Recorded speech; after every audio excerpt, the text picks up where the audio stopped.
जे ऐकिले त्या गुणे डोळा आसू दाटिले. वर्तमान विदित जाहले की आम्ही ये देशी नसता तुम्ही ऋण काढून किला बांधिला. हैगय होऊ दिली नाही.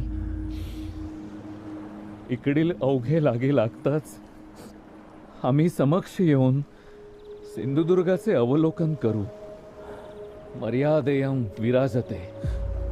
वाह सुभेदार, राजा आग्र्याला असताना किल्ला बांधाय आम्ही कर्ज काढलं, हे तुम्ही राजासनी सांगितलं ना? नाही बा, पर तुम्हाला सांगू का इंदलकर, आपलं मावळं साम्राज्यासाठी काय काय करत्यात ते धन्यसनी आपसुक कळतंय बघा. सुभेदार, इंदलकर,